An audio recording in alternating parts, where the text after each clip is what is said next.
Coaches, what's up? It's Coach Ross. It's Coach Ross Football. This is a different kind of video. It's been a while since we brought other coaches on here. So I am joined by Coach Anthony Arinaga. He is the OC at Franklin High School in Stockton, California. If you don't know where that's at, I didn't know. I had to ask Coach himself.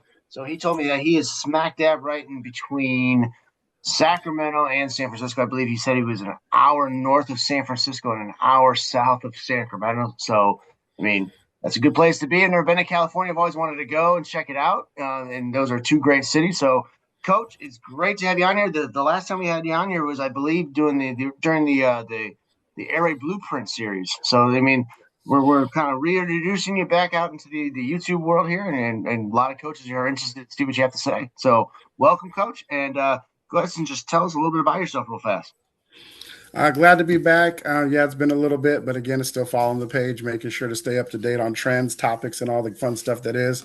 Again, football's a passion for so many of us, especially when you're going on and finding resources and tools out there. And I've been following your page on YouTube for quite some time, so it's good to be back in and talking with you.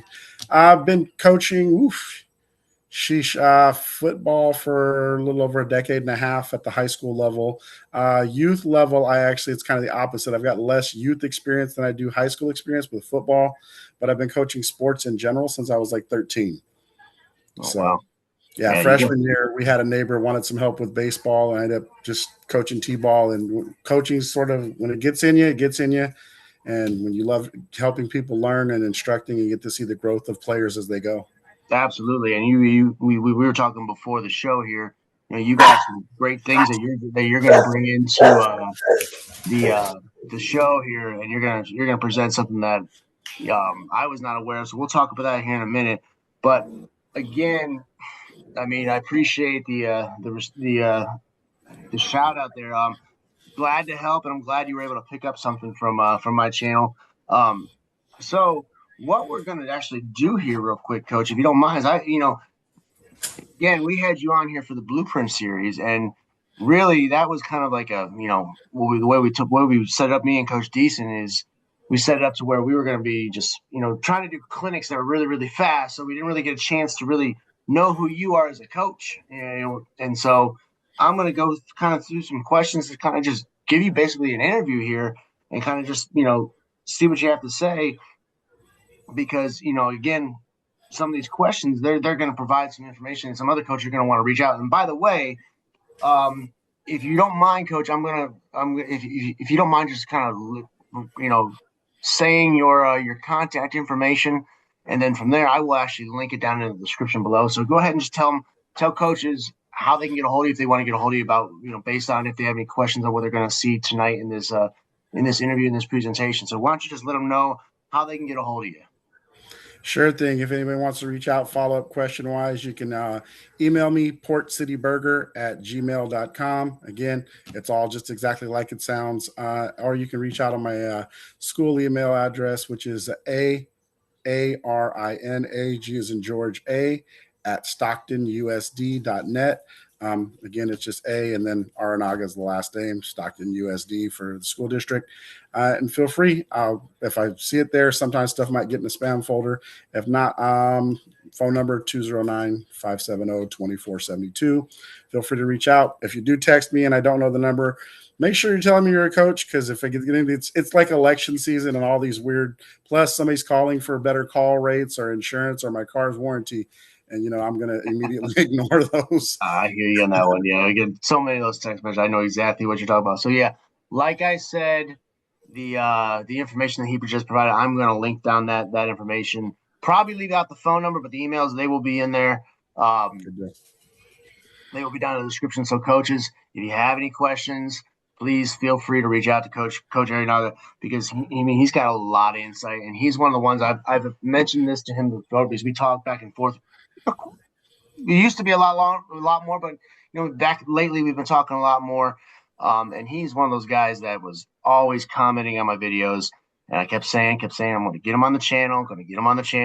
We did for that quick little episode, but now this is what I really, really wanted to do, is to get you on here one-on-one and kind of just learn about you as a coach and what makes you tick, because again, your insight can give valuable feedback to other coaches, especially the younger guys that are just getting into it and not knowing how to approach coaching out of the whole. And so we're always willing to give back, and we're always willing to give fresh ideas so these guys can learn and kind of develop their own way of doing it. And then obviously they're going to give back later on as they get further on in the profession. So, Coach, I'm going to start with question one here. So we're going to say, so since the last time you and I talked, what is something that you really been emphasizing on coaching differently with your guys? Actually, it's really neat, and this is a great segue. Just in overall, again, following the channel, learning and getting up on things from air raid, spread concepts. I'm an old school wing T, double wing kind of guy when it comes to the stuff that I've learned, but I've been able to incorporate things that I've learned from the channel. One, option routes have been big. I've even changed the way that I install. Usually we go install by series, so there's an A, B, C, etc. with how we base the plays. But for me, seeing that we can get a lot of reps and get kids through everything with the way that I'm installing now, which is we sort of start with our 2-minute drill, is something that I actually picked up and kind of bought into learning it from the channel. And that's awesome. He told me that back before the show started that his first install is what he's going to talk about tonight is the 2-minute drill, which is it sounds very, very intriguing. It sparked my interest, so very, very interested to hear about because especially you talked to a lot of air raid coaches. Their day one install is what, 4 birds. They're installing 6, and I'm no different. That's my first install is 6. I'm going with 6. I'm probably going with stick, and then I'm probably going with some sort of a counter. But starting with the 2-minute drill, man, that's intriguing because again, air raid offense, spread offense, they're all about going fast. So why not install that speed right off the bat? I like that idea. So I might be actually stealing that. So I love it. Moving on. If we watched your offense, right, your offense now for one drive, what would you want me to immediately say about it or think about it? I would really want you to notice and look for the execution. I'm a big stickler on starting things over and breaking it back down. We do teach part whole. I'm not a big believer in using a lot of team period. I think you can get those reps really quickly if you're doing it well. But I think that if you're working the hell out of everything in indies through the majority of your practice time, you're going to get it right when you're in a team. And you're also going to get to develop those guys that are the second team guys and even the third team guys because they're going to get those reps in that coaching. And it's one of those things, practice time. You don't necessarily stop that player right there unless you want to break it down for everybody. Instead, get that kid, coach them up while the next one's getting their rep. Absolutely. Now, I'm kind of curious. I'm going to do actually a little bit of follow-up to that. Now, I'm kind of curious because I can break it down to how we do our practices because, we do team, every single day. And I mean, I totally get, your way of thinking as far as getting those reps in that indie and that group sessions. So the way we kind of break it down is usually a lot of times, especially we got JV and varsity. JV will be on defense while varsity on offense, and usually it's about 45 to 50 minutes. So we probably have like maybe a 10-minute indie period where we're all, and then we go into groups for about 10 minutes, maybe a little bit longer depending on what we're wanting to work on that day. And then it's kind of a team session. And that team session, usually it's scripted 10, 15 plays. And a lot of times what we try and do is we try and script it, okay, we're going to be, 1st and 5 from the right hash. And, we're kind of trying to script it out. And then obviously we're working situational stuff. And that's an everyday thing. So I'm kind of curious, how is like your practice, laid out? Like if we were to go through like an ordinary practice, say we got all the installs done and we're like mid-season, what does like a mid-season practice look like? Legitimately, we're on our tracks. Linemen go with linemen, running backs go with running backs. QBs, we'll work our mesh with one group of quarterbacks, and then we'll do our 7-on-7 in another section with another quarterback so they can kind of get warmed up at half speed. And then we're going to switch them. So that way everybody's getting both looks, but we're using that as almost a warm-up period. I know everybody loves the stretching and this and that. And again, the evidence points dynamic stretching is going to get you a lot further than anything else. Because if you're sitting there just static stretching, it's great after. It's not really a good thing during practice, and you're kind of just wasting some time. And it's precious, especially with the number of hours being limited. Like you cannot afford to lose 10 minutes of time every single day. That's almost a half a practice by the end of the week. Absolutely. We I break it agree. down, switch, guys go one way. And the hard part is getting anyway, because we use a tight end, getting our tight end to not be diva-esque and having him, no, you're not going to slide over there. Or get the kid who wants to, oh, yeah, hey, I'm pulling this. Okay. All right. Well, if that's pulled, I can go ahead and put you on third on the depth chart today. Oh, Yeah. no, coach. No. I'm suddenly healed. Okay. Well, Yeah. Jesus is on the sideline helping you out, brother, because I'm not. It's amazing. Yeah, I totally agree with you with the stretching too. Usually, we're not doing static stretching until it's like Friday night, pregame. We're like an hour before kickoff. We're out there stretching, but when we are getting into pre-practice and stuff like that, we call stretching. We're kind of like receivers are running pat and go. Yes. Running pat, and that's our stretching. We're getting them warmed up. Linemen are Mm-hmm. going through shoots and boardwalk, board drills and whatnot. So and that immediately kind of we go into like a special team period from there. And Yeah. so, yeah, I mean, I totally agree with you on the stretching piece. Like you said, time is extremely limited, and the type of offenses we run, they are execution based, and that the only way you really do that is by getting repetitions and maximizing every single second you possibly can in practice. So, totally with you on that. Absolutely. All right, so what's one small detail at your position most coaches overlook? So being the OC, but you think makes a huge difference. So what is that one small little detail that the OC kind of gets overlooked or overlooks that makes a huge difference? What do you think? It's very easy to ignore the line.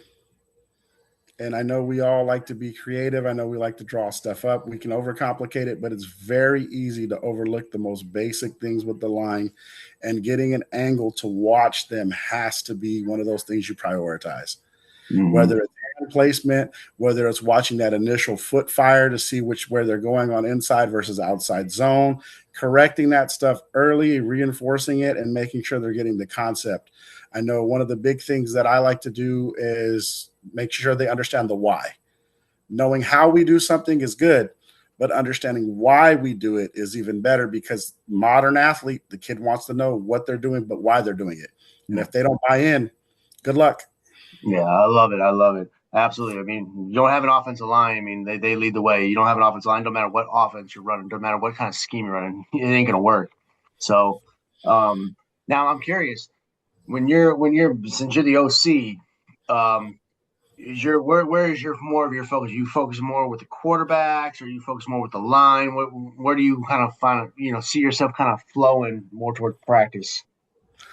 Generally, during the initial indie periods, I'll work with the QBs more so than the line.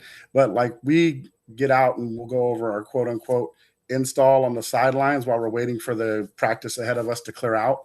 And that's usually when I get a chance to work with the line. I work with their initial steps, their footwork, and their sort of everyday drill stuff. And then I get the backs in with them at the same time in the QB, so they're understanding their mesh points. And Nice. then we get out and we're able to do all the other stuff. I'll go over to the 7-on-7 for one round and just follow my number one over. And then my number two comes over and I'll jump back over that way to kind of make sure I'm reinforcing what they need to be focusing on. So it sounds like you almost sneak a little inside run period there at the beginning of Oh no, practice too. we're splitting it up. So Yeah, it's absolutely. I take my Like line, my it. backs, and my QB, and we're Yeah. just working our mesh drill. Got the D end. If he crashes, pull. If he contains, give. And when in doubt, hand it out. Yeah, absolutely. So yeah, I take it you're an inside zone guy. I wasn't for the longest time. And Mm-hmm. then again, just seeing how much diversity it is and how we can use it just to hit the hole and go. I've bought into it a lot more, and it's very effective because you can rep the heck out of it. It is absolutely. I agree. Love zone. I love inside zone. I'm not exactly sold yet. I mean, let's put that. I shouldn't say I'm not sold on it, but I struggle with teaching it and getting it right. The outside zone. That is probably my. So basically, what I resort to, don't really have outside zone, is resort to just a simple toss play to get it outside. That's a lot of times that's our outside run outside of screens and the jet sweep. But yeah, that is one. So that's probably something you could probably teach me is how to teach outside zone a little bit better because I struggle with it. I do. I struggle with it a lot, but I love inside zone. Right there with you on that one. All right. What's one drill you swear by? You feel that every program needs to be doing? I definitely think having a screen period. is an essential part of what you need to do, especially with the modern game and receivers wanting to get their shine and being able to work your slip screen, your bubble screen, and getting back and forth between the inside and outside receivers. Just because, one, it gives those kids a chance to belong. Two, how many times have you had a big play on a screen when a guy turns around and his hand goes on the back of that jersey and you're on the sideline pumped up and that yellow comes out about 8 steps after he's cleared, and all you're going to do is hang your head and you know it's coming back. Absolutely. I totally agree with you. The screen period is huge. Huge. Now, jumping on that, I'm curious because I've done it so many different ways. To where we kind of split up and we're doing the same screen on both sides. We go right, then we go left, and it's kind of rapid fire. But are you doing like a screen a day? Like, for example, say it's Monday, you're just working bubbles, and then Tuesday you're working tunnels and whatnot. Or are you doing like kind of getting as many screens as you possibly can, in one day? Perfect situation, perfect world. If our roster's filled out, I'm working one screen to one side, another screen to the other side, and then Just we'll flip it. turn around and flip it halfway through the period. Okay, cool. I And like then that too. Yeah, absolutely, absolutely. just We've done it both ways, where we sometimes we maybe extend the screen period a little bit longer to where we want to have the bubbles and the tunnels at the same time. Yeah, I totally get it, yeah. and I completely agree with you. Screen period is huge, and see, screens can be used in any offense, whether you are under center in the I formation, wing T, Mm-hmm. air raid, power raid, whatever it is. Screens are huge. Screens No, are they're absolutely huge. super effective, especially with the under center offenses. People Hmm. tend to never see those coming because they don't expect it. Again, wing T base, we're moving our wing right across on his speed motion, and the guy turns around. Once he gets outside that tackle box, the defense really doesn't know what to expect. So he goes on a bubble screen one time. Everybody's jumping out wide. Then the next thing you know, we're running the quick screen to the outside receiver, and he's on a full motion crack block. Basically, like there's some corners who have just taken emotional damage off of that. Yeah, and then to piggyback off what you said, you hear so many coaches say, "Well, I want to get my quarterback in a rhythm." Especially the quarterback's jumpy, and so what do you hear other coaches say? Well, let's get him some easy completions, to get his confidence Mm-hmm. up. Well, there is not much of an easier completion than a quick screen where all he's got to do is just catch, turn, and fire and get that ball out. So that is the easiest way, in my opinion, to get that quarterback some easy completions and some early, quick confidence too. Because then once that confidence starts kicking in, then he starts seeing the field a little bit better, and then he can make better decisions and he feel more confident. So that's another reason why I like the screen as well. All right, let's go on. Do you have anything more to add on the screen stuff, or Other than I think it's a great way to set it up, and having screens that look a lot alike has yes, been very, very beneficial, yeah, especially when you have like your pump and go guys sitting there faking it. Next thing you know, you're running that rail up the sideline.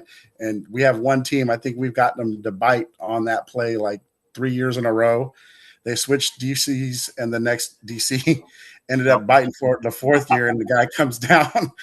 Oh man, I saw that on film, but we run a different defense. You run a different defense, but it's the same kids that were on JV last year biting on it. Right. I love it.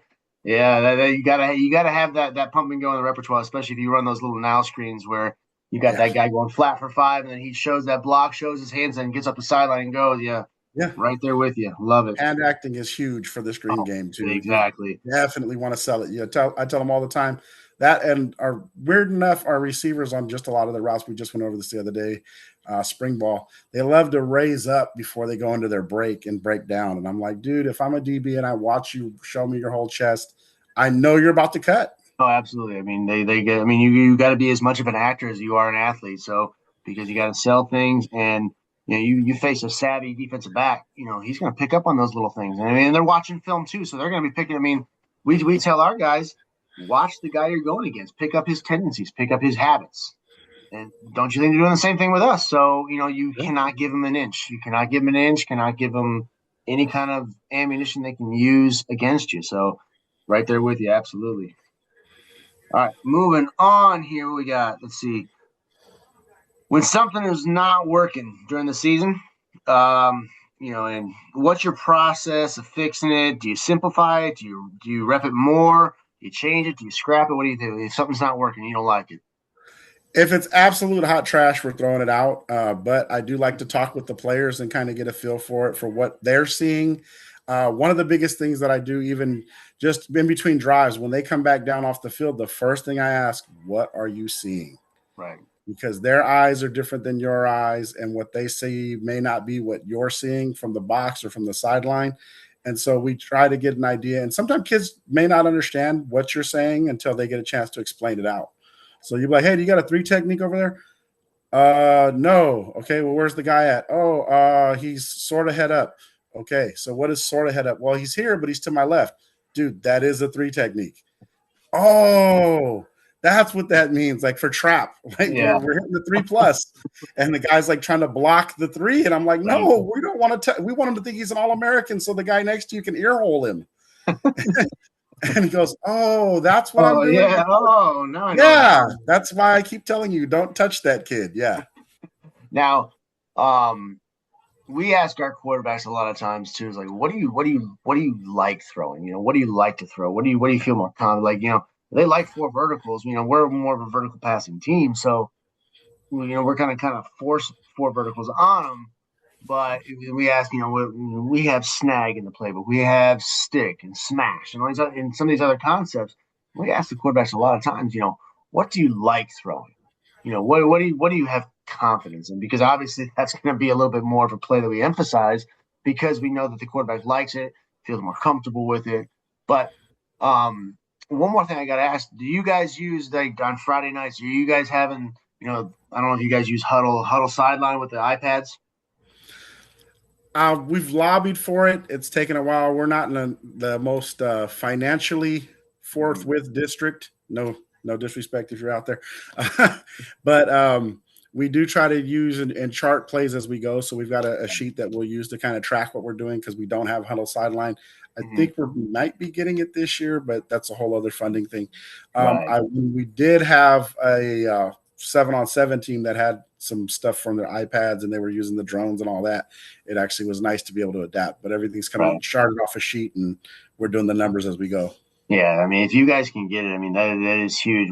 Because like you know we're coming off the, you know, if our guys aren't playing both ways, we're not one platoon, two. We are more one platoon type of player team. So in other words, you know, we are having guys playing both ways, but as much as possible, you know, especially the offensive line, they're coming on there and they're going through the last series with the iPad with the O line coach, just going through it, and so if y'all can get it, man, it's a huge advantage because you can actually show them in real time, you know what they're doing, and so it's huge. And with the drone stuff too, we use a drone at practice, you know, and it's huge. You know, filming practice from above, getting that bird's eye view is pretty cool too.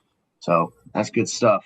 Yeah, but kind of making those on you know those adjustments, on field, you know, where you don't have to just wait till halftime. I mean, that is a huge advantage. So hopefully you guys can get it because it makes a difference. It does. It really does.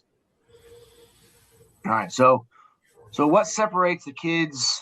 What separates the kids that end up becoming real good players in your program versus the ones that stay average? What do you think? 2 things. The kid who's willing to listen is generally going to be the kid who's going to excel.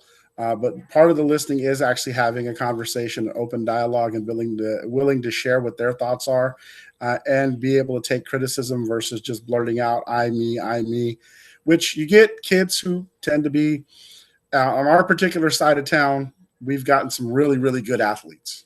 I mean, just outstanding athletes, but they never seem to finish a full season in any sport, mainly because they'll just figure the world revolves around them and it doesn't work out in the classroom, doesn't work out with the way that they deal with other coaches, or they just simply don't want to get along. I've seen it with the basketball team, the track team. We've had some really, really great athletes and they don't want to hear it.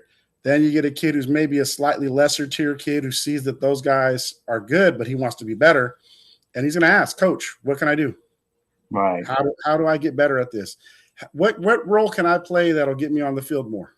Mm-hmm. And those are the ones that generally they're open about it. They're honest and they understand what their limitations, their skill sets are. And then they push.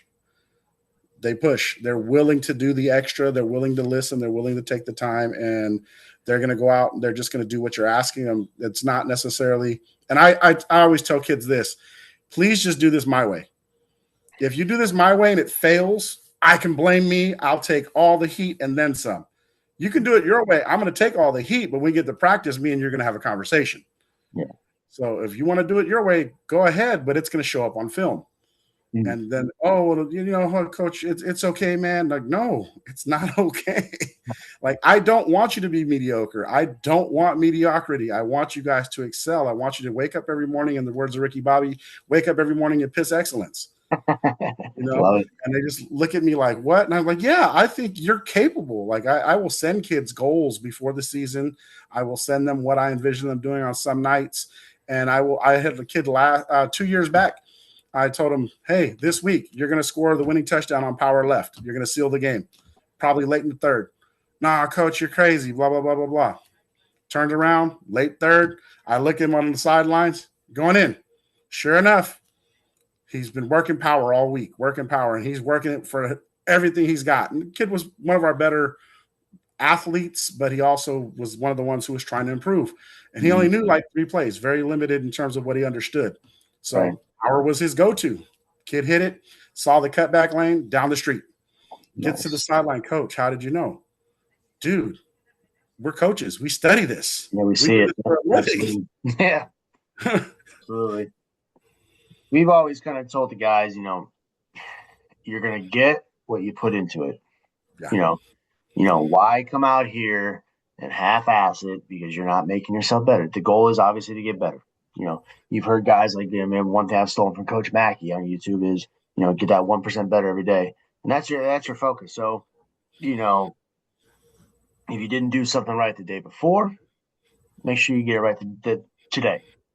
So you never want to take a step back. And then on top of that, like in the bounce off what you said, you talked about mediocrity. We talk about average. You don't want to be why be average? Why be average? Why be considered average? Why not do the best you possibly can at every single thing? And that includes football. You get the rare opportunity that a lot of other kids in your school don't get that opportunity. So why waste that opportunity and be average? Why not try to be the best you possibly can, whether it amounts to a college scholarship or not? I mean, you're only going to get guaranteed 4 years of this if you started as a freshman. So why waste that? Because you're never going to get those years back. So that's kind of our message to them. And a lot of those kids, they buy in. And that's all you really need. And then once they buy in, then you start forming that leadership, and then all of a sudden then the camaraderie of the team starts to develop.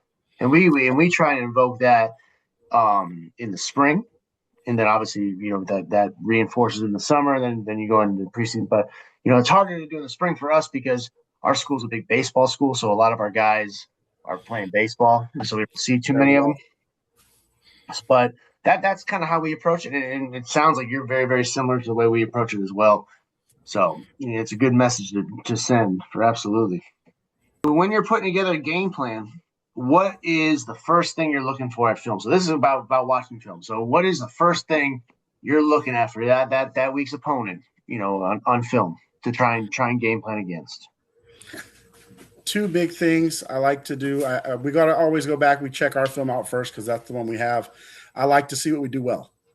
And I always account for the fact that most, if not any defense you're going to face is going to try to wrinkle to stop that particular stuff that you did well. If you got 2 films where you're throwing, let's say, our slant seam combo really well, then I know going into that third game, that coach is going to be there going, hey, we're going to have to shut this down. So you have to find a way to sneak that in. And then you also go and look for, again, reading the tendencies. I like to always solicit from the kids their information. I give them up until Saturday night. Hey, I need you to watch at least 15 to 20 minutes of film on the opponent. Tell me what you're seeing. And then I ask them what they like from their position. And then I'll look at it and I go back down and I start looking at what they have. So by Sunday morning, I have an idea as to what matches with what the kids are seeing, what they're confident in, and what they believe in. And again, I think you touched on that earlier. If the kids are confident in something, they're going to run it really well, especially if they're like, hey, yeah, that was kind of my idea. They buy in immediately. So they know it's theirs. They're, oh, man, this is going to work. And I've seen kids, some of them, you get that kind of, oh, I need the ball kind of thing. But then you get the other kids where they're like, no, this is going to get so-and-so open. And I know if they get open enough, they're going to get me open. And all of a sudden, now you're cooking. Absolutely. And kind of again, I'm just going to add on to what you had to say.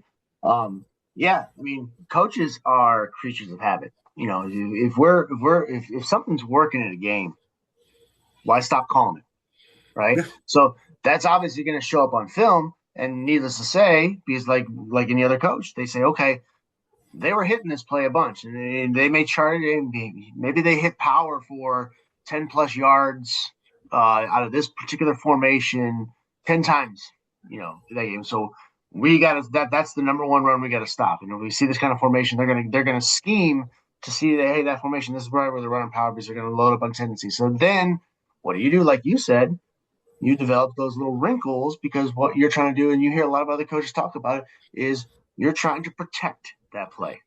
So how do you protect it? You disguise it. You disguise it, you make it look a little bit different. You have little things that you run off of that so that you show what they may think is power. Then all of a sudden you're coming with a backside, quarterback counter, or you're doing something different that looked like power, but you're doing something completely different off of it. So absolutely, I completely agree with you on everything you just said on that one. How do you make sure your players actually understand what you're teaching, not just hear it? So how are they learning it? How are they comprehending it? One of the really, really good things that you have, again, with the tool like Huddle is you can see how much film time they've got. And that helps, but I know they always try to find ways around it. We also do little quick quizzes on some of the assignments, and we do like board wars where we'll come in and basically we'll have a kid by position drop their assignment, run back, and they have to draw a play based on a front from our side, and they got to run up, and they're basically the defense is going against the same play at the same time they're racing. Every defense, all 11 guys got to run up, trade off the marker, and they're all trying to draw their assignment quickly. Whatever side gets it right, hey, you get whatever less push-ups or whatever when we get out for conditioning. You get one less lap on something else, or you get, we start building up. We have a token economy we'll use. But you do that to make sure that they're in it, paying attention mentally. But we also ask a lot of questions during practices. Okay. And I think it's very important to remember that there is a level 0 if you're going Kung Fu Panda style. Not every kid these days is playing football. They're not all playing Madden. They're not all going out and playing outside necessarily. So like a lot of kids come in and they're giving football a shot, but their favorite video game isn't like when we were growing up and it was like Tecmo Bowl, Madden. You had like Joe Montana football. You had to go outside. There was always a game going in the street. Their favorite games are like Halo, Call of Duty, this and this is coming out. Roblox, if you're going in with the lower kids. You got Fortnite going on. Football and their video game list is like way down. 2K is a much more fun and accessible game for a lot of them because they can go, little 5-minute basketball game. So how far up is football on their list? You never know. Right. So you ask those kids and you explain really, really basic football principles throughout every practice. If they don't know what the sidelines are, hey, this is what sidelines are. Hey, these are hashes. That's a goalpost. You'll be surprised at what kids do and do not know because you'll think a kid has it all together. And you go, hey, split the goalpost. And the kid just looks at you like the old sound that would happen when the phone was disconnected. And next thing you know, their eyes glaze over and they're like going, huh? You're like, no, I need you to aim at the middle of the goalpost. What is that? You're like, okay, I'm going to explain that real quick, guys. That big old thing, we kick the ball through for extra points from time to time. That is the goalpost. And there's 2 of them, one on this side and one on that side. And they just look at you and the kids sort of chuckle, but there's probably about 3 kids in the group that did not know what that goalpost was until you said it. Right. Now, I like we do the same thing you do as far as, having them draw plays and having them draw. But we also try and get them to tell us why. Why are we running this? Why are we calling this? Like, for example, we love 4 verticals, and I'm sure most coaches do, against cover 3. Why? Because where are they weak at? Where is cover 3 weak at? So, and then they got to be able to tell us that. Why do we run stick against this particular cover? Why are we picking on that guy right there on stick? So they got to be able to tell us why. So we're asking a lot of why. Why? And they got to be able to tell us that because if they're able to tell us that mentally, then they can perform that physically on the field because they already know what they're doing mentally. Again, yeah, I've talked about that 1,000 times in some of my previous videos where it's here first before you have it on the field. So absolutely, totally agree with you as far as not only just repping it on the field, but it is a mental game as much as it is physical, if not more so. So getting their brains going is just Yeah. as important, if not more important than anything. So totally agree with you on that one. That's good stuff, Coach. What's a mistake you've made as a coach that really helped you grow? So if you obviously, we've been coaching long, we all make mistakes. So what is one that really that you think that you made that you really, if you look back on it, it was a major benefit because it helped you grow and become a better coach from it. Giving too much at once to the kids was a big thing. I came in, and again, as you grow and you're starting to learn and you start thinking about, hey, I want to coach, be a coordinator or be a head coach one day. So you start to flesh out your ideas, and then you eventually get these big old huge like tomes of whatever Shakespearean style where it's like 8,000 pages and all. Oh, I got to account for all of this and account for this. Those things come if you have the time to build it, but not really if you don't ever just start with the most basic stuff.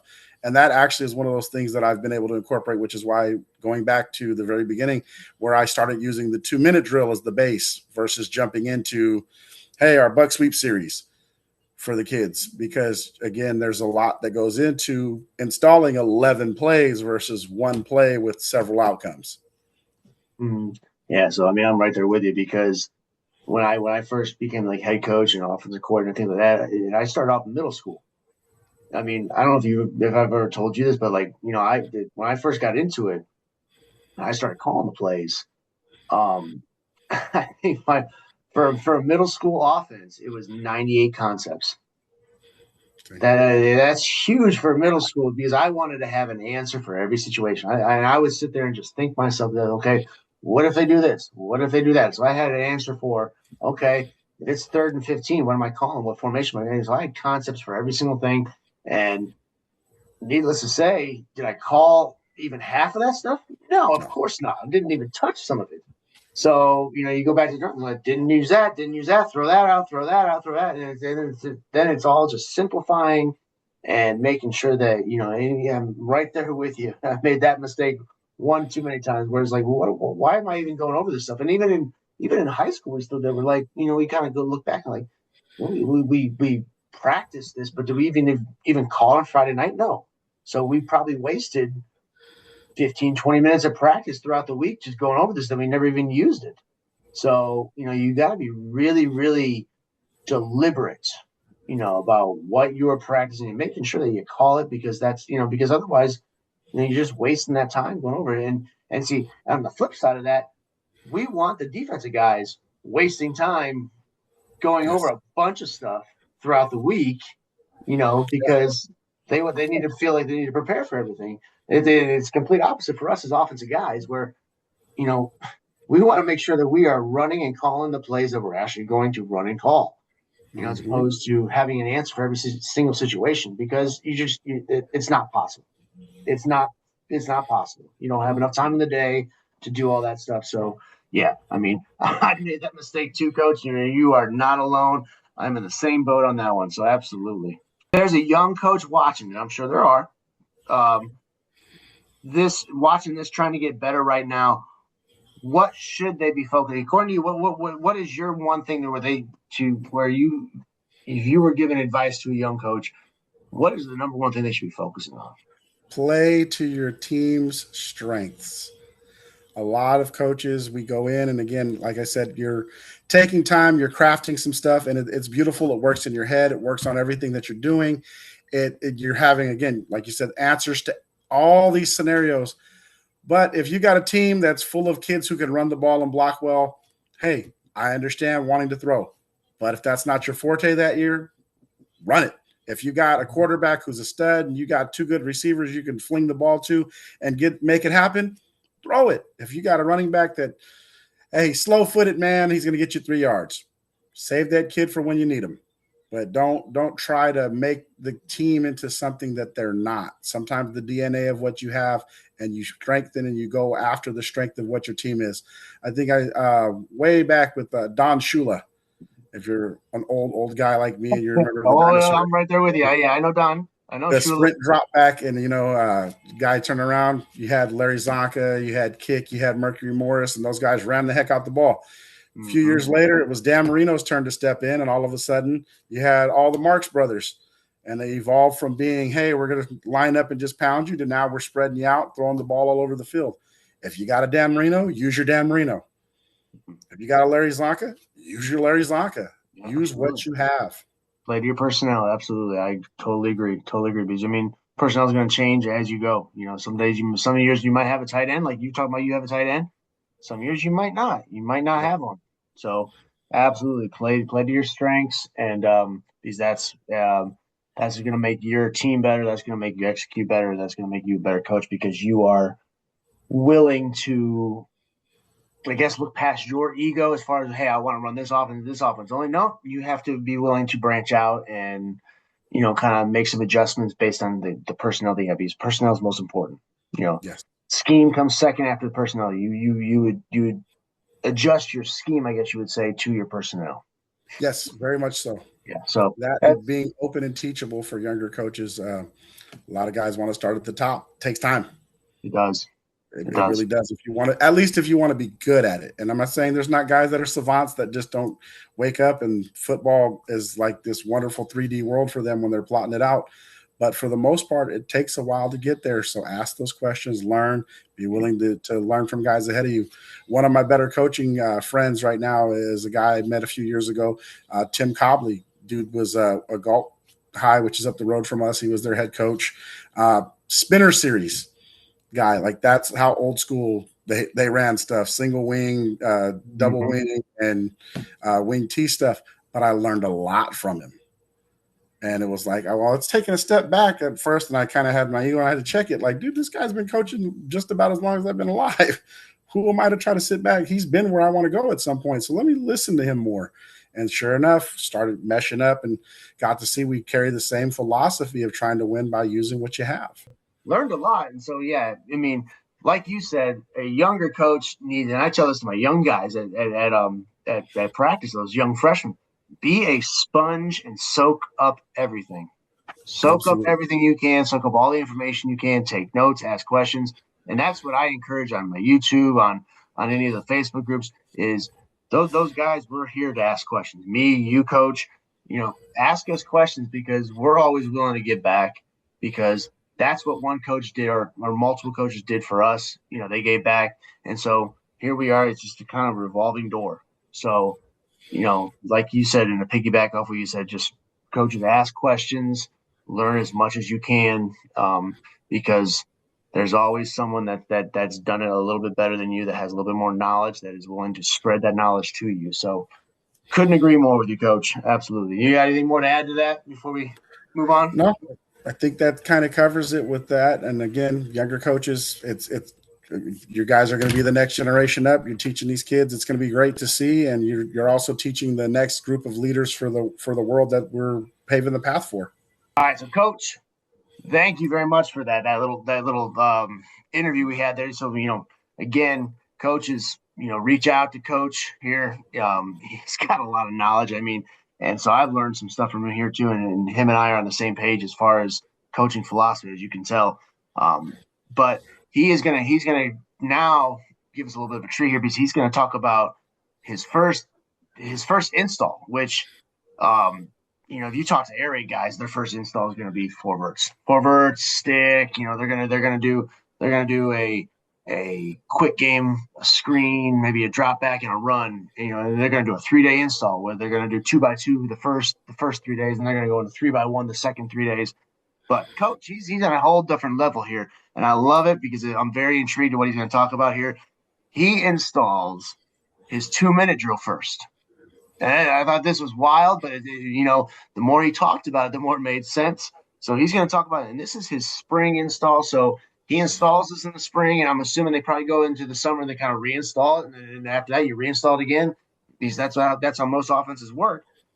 but he breaks it up into a 3-day install. So it's a 2-minute drill and a 3-day install. So I'm gonna take a step back and I'm gonna start taking some notes myself here because this is very very intriguing here, Coach. So please take it away and let us know about this 2-minute drill install. All right, so install day one, we're working through trying to go for the first week. We're basically just working this same basic plays. We might line up maybe one other formation depending on the aptitude of the kids we have, but basically it's a double slant sort of deal. We've got our slant snag coming in right over here, teaching the outside receiver, whoever the number one is. Hey, you're running your 3 steps, hit your slant, you're on your angle, stay on your angle for spacing purposes.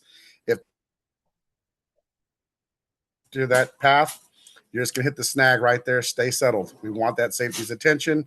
You're going to actually free up the number 3 who's coming across on the rail. Number 2, whether it's your Z, whatever receiver's lined up second most inside, they're taking their 1 step, running their dart across. That's usually the most open of the routes when you're getting into the 2-minute drill thing. I'm like, if you can catch, make a guy miss, you're probably going to pick up 20, 25 yards. Granted, it's middle of the field, so we're not getting out of bounds, but it's also much easier to spot, much easier to line up. Number 3, they're going to have that rail. We always tell them down inside the 15, don't be afraid to throw the arrow portion of it. And we teach that guy, look over that back shoulder, get out about 5 steps, then get vertical. And he's also going to be trying to key the corner. If the corner's outside leverage, we'll stay inside and just force him out wide so we have room to catch. If the corner's inside leverage, you want to split and just keep going out there. They'll work every receiver skill guy is going to come up. They're going to work this route tree, regardless of who it is. This way they get their chance to get the rep. We line up in a lot of different formations, so you never know which guy is going to be where. But I like to stay in whatever formation we started with is the formation that we stay in the entire time. On the backside, you've got the receiver on a glance. He's getting up to 8, reading the safety. And this is where it also helps them learn a little bit about leverage. And it's a really, really easy explanation to the kid. Go where there's grass. Everybody says it. You're just teaching them if the safety's low, go high. Safety's high, we're going low. Quarterback's looking through. Again, reads the box. 6+, we're going to turn around. We're going to throw. We have a call for that. There's actually 3. It's all kind of the same meaning. If the box is light, he's going to go ahead and he'll call that out. And the line knows that we're going to run the ball. So fullback will go ahead and mesh. He knows that on the mesh, if he's not getting the ball, he'll block the backside. It becomes slide protection for him. And the quarterback's looking to read the end. Again, if he crashes, we're pulling eyes up just so we can see if the glance is there. If that safety bites down low, throw over the top. Safety bails out. Corner's kind of watching stuff happen. We can hit the dig underneath. Either way, it's a quick, easy read, gets the ball out fast, and the kids are used to getting the tempo aspect of it because, well, that's kind of what works for us in getting the most reps that we can get in the limited amount of time that we need it to be. That's good. It's good stuff, Coach. It's good stuff. Is there any more to it, or is that basically that's day 1 install? That's day 1. Hold on, I got it out of one more look with a little bit of motion to it. Gotcha. Let me pull that one up real quick. We got that up on the screen high enough so we can all take a look. All right. So this is with the crack motion we use. Again, once we start adding and layering where we're using like our outside zone, this one becomes a little more prevalent and easy because you're seeing the guy motion down. Now he just turns and runs his rail right back out. And again, same calls, same play. We also have some tags for stuff when we want to send our guy in the middle going deep on his route. If we want to turn around and run a corner with number 3, we'll do that as well. And then we also have a quick screen tag that we install in the same week where we're just going first unpressed man. Whoever doesn't have a man directly pressing him, you're getting the ball right now. And that's it. They just tell them, kids, look, it's very easy for them to understand. Hey, he's pressing me. He's not pressing the closest guy. We're throwing to him right now. The next guy, the closest receiver's pressed, middle receiver's not pressed, which normally you get when you're triangling out your defenses. Hey, there you go. I've seen recently we get at the youth level where we're pressing 1 and 2 and not pressing 3 at all. He's just catching like a little 8-yard pass and running up the field. And it's just him and the safety. We had it at a jamboree. We had last weekend. Kid caught one, took off for about 15. Second safety came over the top to get him, take him down, but it was still 15 yards off of a 1st and 10 play, moving the sticks. Nice. Good stuff, Coach. I do have a couple questions about it because it's again the thought of installing 2-minute drills day 1 that most coaches be like, "Whoa, are you serious?" But I think it's almost brilliant because of the things that it teaches. Because I mean, you are teaching a lot of. I mean, you're not teaching necessarily concepts, but you're teaching ways of thinking. Right? You're teaching receivers to understand grass. You're teaching quarterback progression. You're teaching mesh. You're teaching a lot of things, but it's all built into a 2 minute drill that we all know as coaches we are going to need. So the sooner you have it in, right, the better it's going to be because the more comfortable. Because coach, I mean, I can tell you a bunch of different times when we've needed that 2 minute drill and we've had it, but did we practice it enough as much as we probably should have? No. And then did things get a little chaotic? Yes. So the sooner you can have this kind of stuff in and ready to go,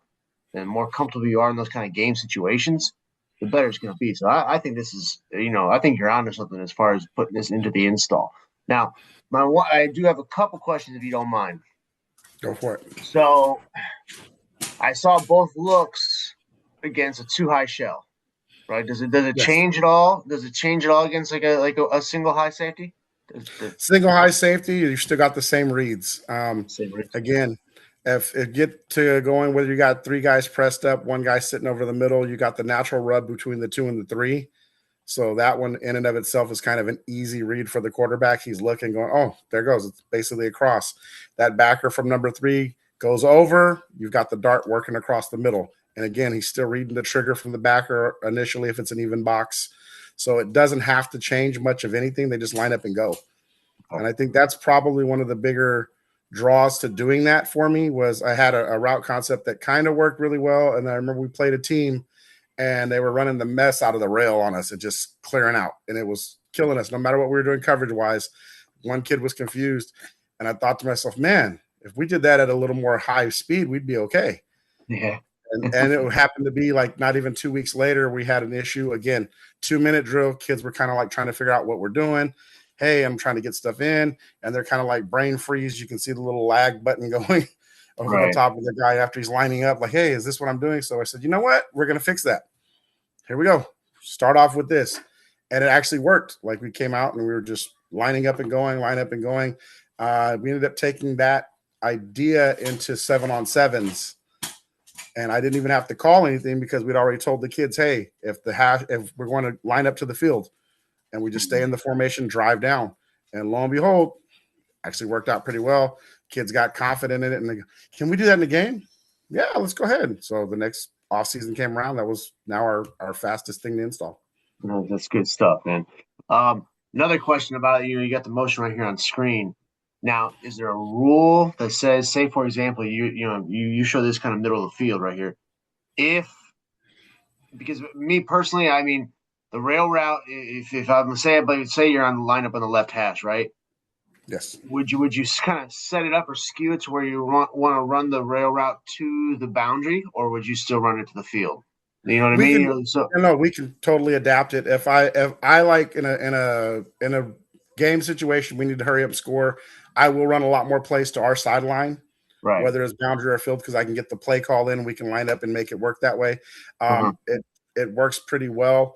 I think one of the big advantages is that a lot of defenses tend to play that field boundary coverage nowadays. So you got your field corner, or you got your boundary corner, and so that boundary corner is kind of used to playing in tighter space, but not with as many defenders to help them out. Right. Well, yeah, I'm looking at it now. And I'm thinking, I'm already, developing ideas in my head, thinking, okay, what if I was on the left hash and I had this rail route? Maybe I didn't put him on that motion, but I kept him in there, or maybe even stacked him behind, the Z receiver like you have here. I still run the rail, and those slants pull the corner, pull the safety this way, and you have that sideline wide open. So it's a great concept, and it's like okay, because a lot of times I like to run that rail route because of it. It's I guess it's a longer developing route. You know what I mean?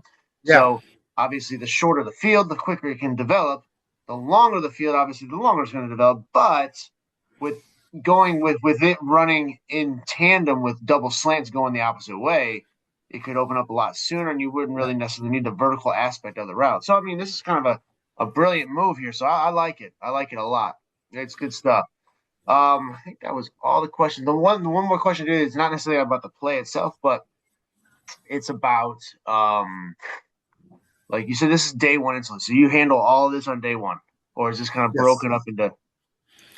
We're doing part whole with our individuals, so everybody's working just their stuff. Like I said, we'll get the skills, line them all up to run the same route with the quarterback. Take my backup quarterback; he's working his mesh with the running backs over there, and the line is working their tracks at the same time. We just have one guy mocking it as the D end. He'll crash or contain. QB's got to read it. So Yeah, that way he's getting a ton of reps going in out there. The other quarterback is making sure he's getting his mesh, step and throw. And this way we're just working through. This way, by the time it gets to team for that day, the kids have already got about 40, 50 reps in where they're seeing each piece working together. right. So it makes it a really simple transition. It looks a little rough day one because they'll kind of play it slow. They're like, I don't want to be wrong. Nobody ever It does, but always the does, defense yeah. is at an advantage anyway. Like, Oh line up yeah. in a gap. Can you contain that gap? Okay. Then the coach is like, we're killing you. Like, okay, bud. I've never been a part of an install on day one that looked good. So I mean, you're not No. alone there. So Yeah. And um, that's good stuff. So you mean now I do got to ask, later on in the season, I'd imagine you probably have a little bit more added onto your 2 minute drill, right? I'd imagine. oh, yeah. Yeah, yeah. That's what I Big time. figured. We have our tags. We have our tackle trap that we run out of it too. Which again, it's great when you get that D tackle who's just like pins his ears back and is firing off. The defense is aware of like the down and distance in the situation. They see 2 minute drill, they're thinking pass. And when you get that one, it's a quarterback option. So he'll hand off if he thinks the running back has it. If not, the running back actually fills for the tackle just to slow him down, and QB takes off. Same thing, but he's going inside versus outside leverage That's good versus the stuff. D end. And I got one more question. You got my mind racing on this stuff now. Um, so are you more like when you are installing the office, are you like kind of like a 3 day install or a 4 day, maybe even 6 day? Well, how many days does it typically take you to install your entire offense? Oh, the entire offense is Well, really, I'm really I mean like the base offense. You know what I mean? the I'm not most. talking about everything. This has actually somehow become the and morphed into the base offense. Oh, So because it ended up working really well when we did it, it takes all of the week. okay. First week, we have pretty much, I'd say 85% of what we really need to cover in. And once the kids get a little comfortable running one set of things, we'll maybe switch the formation up. I run a lot of the two back, three receiver look where you got the slot. For us, we call it pony. And you'll turn around and we've got king and queen to designate where our fullback goes. We'll run the jet sweep over with the fullback on the weak side, halfback right there leading up. Then we run power off of the same look.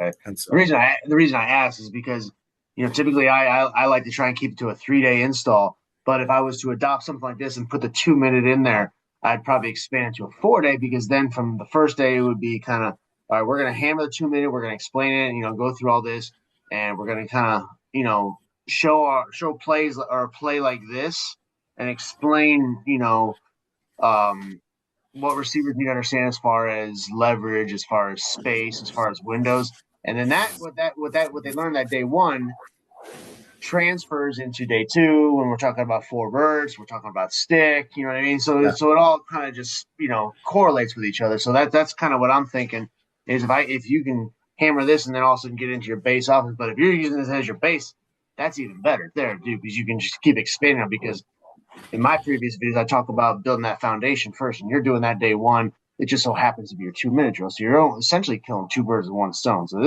I mean, like I said, I think you're onto something here. So I hope coaches see this and start, developing their own ideas and start contacting you about questions because, man, this is pretty cool. This is good stuff. Oh, thank you. Again, it's a lot of. I picked up some things watching your series and various videos, seeing some stuff out there with other guys, talking to them, and again, it does kind of go back to what was something we struggled with. We watched the team whip us with something and decided, you know what, I like that enough that we're going to use it. And then we discovered that if we run it fast enough and the kids are just automatically lining up, there's not even really any communication. You can tag it from the sideline right when you see what the defense is doing and go from there. Well, I appreciate it, Coach. Thank you for sharing. No, you're welcome.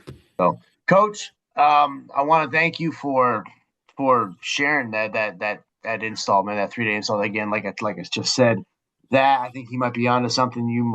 You've created a new way of install, and or not a new way of install, but a new way of thinking about install, I should say. And so, it's definitely intrigued my mind on how I will handle installing, because obviously we all know that 2 minute drill is so important, so important. So the more you can practice it, the more you can rep it, the better. All right, because the better you're going to be in that situation where there's no panic. Because you know, how many of us coaches, and I'm guilty of it as well, that we get into that situation and it's all of a sudden it's chaos on the headsets, it's chaos on the sidelines, and if we don't have that, if we can dull that down and get rid of some of that, then that makes that execution that much easier, and we can just roll through it. So good stuff, Coach. And I appreciate you coming on with me tonight. So I'm going to give you the last word here. Anything you want to say to the community about your philosophy or whatever they might need, and again, maybe how to get a hold of you. Yeah, it's an overall. The idea is we all love football for coaching it. And if we're out here and we're looking for resources to make us better as coaches, it's a great fraternity to be in. It's a real gift and a blessing for us to be able to share our knowledge with the kids that are coming behind us and with other coaches. So I think it's a great, great, great thing. It's also a bit of a responsibility to make sure that we are teaching them what the right things to do are versus the wrong things to do. And there's a lot worse that these kids could be doing out there on a Friday night or a Saturday morning or anything in between. So it's a great responsibility for us to carry forward and to teach. Football isn't the same as it was when we were growing up. The game is evolving, growing, changing, but the core principles will always remain the same. And the people that guide it, the coaches, you guys are the ones with the big hearts out there making it happen. If you got questions or anything like that, I'm glad to help you out. aarinaga at stocktonusd.net, or you can hit me up at portcityburger at gmail.com. Please make sure to include something about me being a coach, because if it goes into like any kind of spammy filters, car warranties, upgrading and updating a shower thing, I probably won't look at it. But I promise you, if it says that on there and I take a look, I will get it back to you guys at my convenience. I do stay busy. I've got kids. I've got multiple teams with high school going on and youth, but we all care about the game and we all want to try to get better. So I'm glad that you're here if you're on the channel. Yeah, well said, Coach. And again, but we've been talking about getting you on the channel again for a long time now. I'm glad it finally happened, because man, you had some gems tonight. You had some gems tonight that I'm sure a lot of coaches are going to be stealing from you. So again, I appreciate the insight, man. It was awesome, and it was awesome having you on here, and definitely hope we can have it again. So guys, coaches out there that are watching this, again, reach out to him. He's willing to help, and he's got a lot of good information. So make sure you reach out again. His information, he told it to you, but I'm going to also link it down in the description, so make sure you check it out. Also, subscribe to the channel if you haven't done so, and like this video if you like it, and share it out to any other coaches who may need it. Coach, I appreciate you coming on with me tonight, and look forward to hopefully having you on here again, and to everyone else on the YouTube community. Thanks for watching, and we'll see you in the next video. Well, good. Thank you for making time, Coach. I know it's a time zone difference, and I know it's getting late on the midnight oil out there, man. Yes, sir.